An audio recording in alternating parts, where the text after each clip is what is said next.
Now to a view of this crisis from the top levels of the Mexican government. A short time ago, I spoke with Mexico's Secretary of Foreign Affairs, Alicia Bárcena.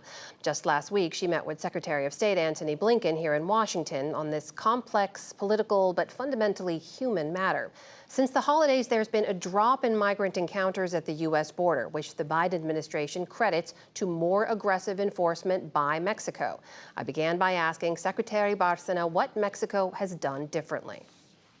In the case of U.S. and Mexico, it's no longer Mexicans going to the U.S. that much. We are having much more people coming from Guatemala, Venezuela, and we agreed that we were going to, in a certain way, do some repatriation back to their countries of origin. So that's number one measure we have been doing, and that has worked quite well. Secondly, is that we have done much more law enforcement and to bring down the pressure in the border in the north. And we are bringing people from the north to the southern part of Mexico. And from there, we are looking for, in some cases, some migrants cannot be repatriated, such as the Haitians, for example. So we help them to find some jobs in our own country.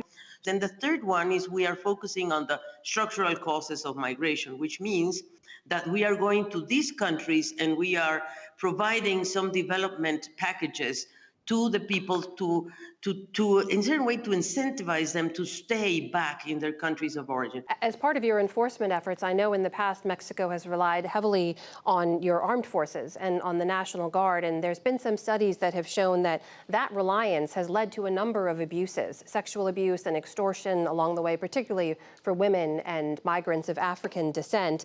I have to tell you, from the migrants I've met recently arriving in the U.S., most of them have said the most difficult part of the journey is coming through Mexico because of that abuse. How is your government planning to stop that?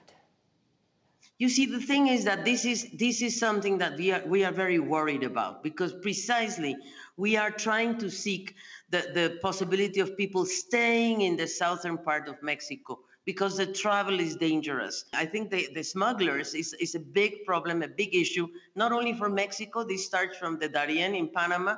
So one of the things we are aiming at is to go together to El Darién, together with the U.S., Colombia, Panama, and all the countries, to see if we can stop the human trafficking. Because Madam this is Secretary, a real serious problem. if I may, what I've heard from these migrants, though, is not that the Darien Gap was difficult, it's that Mexican officials, Mexican authorities, are the ones abusing and extorting them.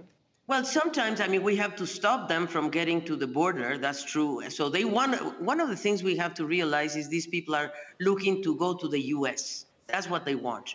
And if we are going to try, and these people are basically illegal immigrants.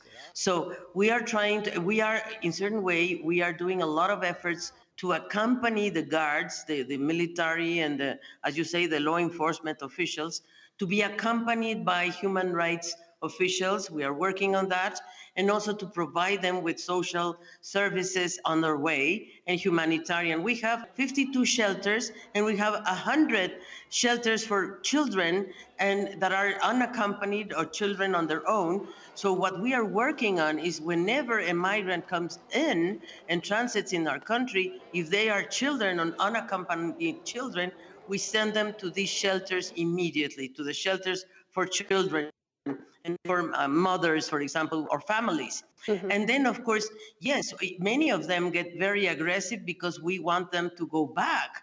Of course, that becomes a problem. Or when we want to repatriate them, that's another issue as well. Secretary Bárcena, let me ask you how you're viewing the current immigration debate in the U.S., because right now, the man who could become the nominee for the Republican Party, former President Donald Trump, has talked about cracking down on immigration and on deporting more people. And the conversation right now is around tightening access and asylum restrictions. How do you view that conversation? How do Mexicans view that conversation? Well, I have to tell you that I think we have to change the narrative, because at the end of the day, Mexico and the U.S. are neighbors. Our proximity is there. We are the first trading partner of the U.S. today, $163 billion a year, which is $2 million per minute. This is the trading between U.S. and Mexico. The major part of these exports to the U.S. are also U.S. components, by the way. Mm-hmm. We're talking about 40% of the exports of Mexico are U.S. components that come in and out. So if the borders are closed, as it happened in December, the damage is not only for Mexico, it's going to be also for the US. So this is why we believe that we have to partner. US and Mexico agree on how do we want to deal with migration, which is not coming from Mexico that much, is coming from the region, from the southern part of Mexico.